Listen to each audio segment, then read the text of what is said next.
High rank vehicles may look fun, but you have to either sell your soul to the snail to grind them, or spend real money on high rank premiums. But what if I told you that there are vehicles that you can get right now with very little grinding for free, that are as or even more fun to play than those shiny top tier MBTs or jets? Here are 7 Tech 3 vehicles, rank 3 and below, that are really fun to play.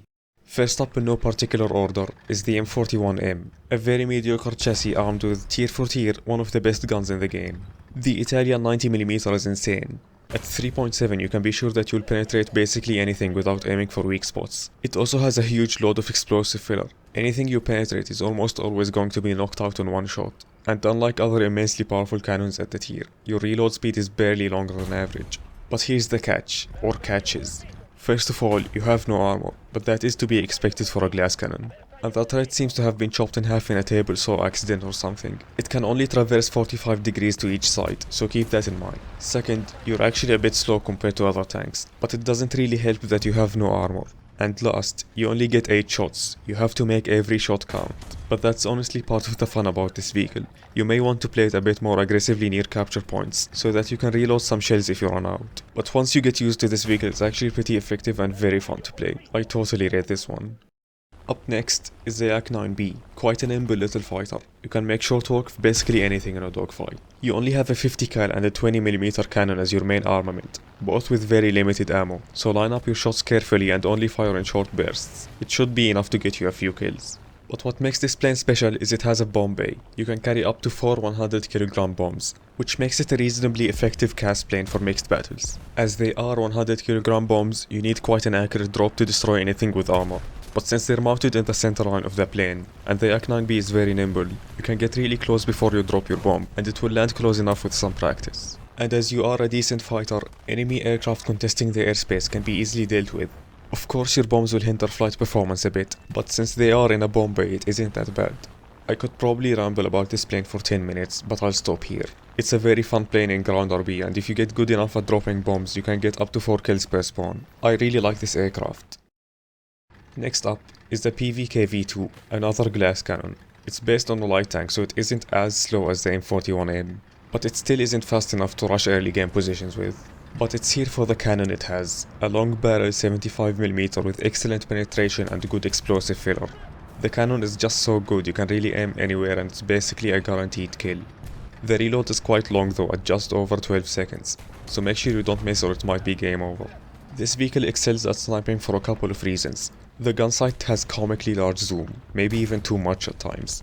Then you have the gun depression. At 11 degrees, it opens up a large amount of locations you can use as hull down cover. Playing at range negates some of this vehicle's disadvantages like the long reload and lack of armor. But one thing that might turn people away from this vehicle at first is the stock line. Your stock shell is pretty awful, and the APHE shell is at rank 4 in the modifications, but I can assure you it's definitely worth it. This has to be my favorite Swedish vehicle. Next is the AS4247, yet another glass cannon. What can I say, they're some of the most fun vehicles in the game. Anyway, the AS4247 is pretty much a car with a 47mm cannon strapped to it. It's very quick and you can get basically anywhere before any conventional tank. You have quite literally no armor. The crew is just being chilling out in the open. You can get machine gunned very easily, and you have to use your mobility to stay out of sight. The moment you're spotted it's basically game over. The cannon is about average for 2.0. It traverses fairly quick and has an impressively quick reload at around 4 seconds on an average crew. This vehicle can just hold down positions for really long, until a plane spots you at least. As this vehicle is only rank 1, it's the easiest of the bunch to get. It's a lot more fun than it seems. I really suggest you check this one out.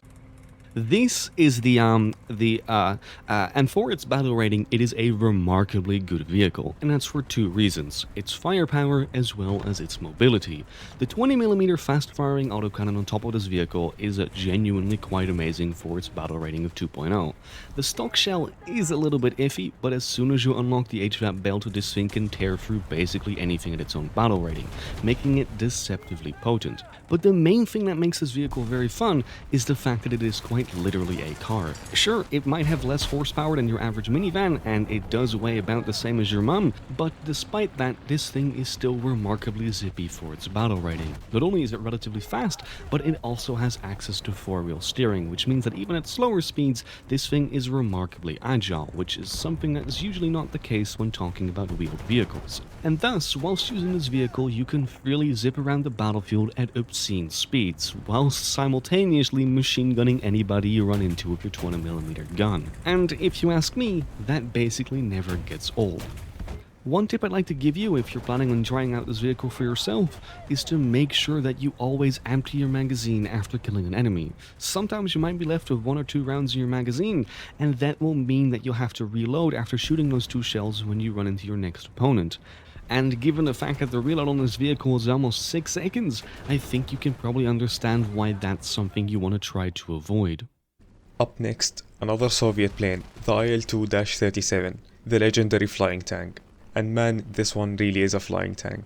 As the name would imply, the plane is equipped with a pair of 37mm cannons, which at 2.7 have more penetration than actual tank guns at a tier, with a combined total of over 100 rounds of ammo, which is plentiful. These cannons are incredible. You can easily destroy almost any tank at the tier from the side with them. They have a fairly decent rate of fire, but the accuracy starts to diminish after a bit of continuous fire, so I suggest you only fire in short 4 or 5 round bursts. A couple of 400kg bombs are available, which aren't fantastic by any means, but they get the job done. But where this plane really falls apart is its flight performance. It feels more like a glider than an actual plane. You're constantly low on speed as the plane is severely underpowered. If the enemy has anything up in the air, you're very likely to be shot down by them. You do get a turret for self-defense, but it's very limited in practice. Only recently have I found out about this plane, and I regret not playing it sooner. I might just make a full review about this plane, it's one of the GOATs. And last for today is the PT-76B. I've left this one for last because it's definitely the hardest vehicle to get out of the bunch, but it's pretty unique as it's the lowest BR vehicle in the game with a full 2-plane stabilizer. At 5'3", it can play very aggressively as you can shoot without stopping. The mobility is okay, not the fastest, but still pretty good for a light tank. You have no armor, anyone can just 50 cal you from the side or even some places in the front. If you are spotted in this vehicle, you're done. The shells you have are alright, not the greatest, but you do have a very quick 5-second reload. You have a heat FS shell with 200mm of penetration. You can frontally penetrate almost anything you encounter, but the post penetration damage is fairly limited, and you will usually need 2 shots to destroy an enemy. You also have an APHE shell. The penetration is pretty low and you can't really use it at all against other tanks frontally, but I prefer to use it if I'm flanking, as it's much quicker and more consistent at knocking out tanks than the heat FS shell. But the worst part about this vehicle is the stock grind. To put it politely, it's shit. You only have an abysmal APCR round. I suggest you get the APHE round in the first tier as soon as you can, and rely mostly on scouting to grind your way up to the heat FS shell. This might just be my favorite light tank in the game.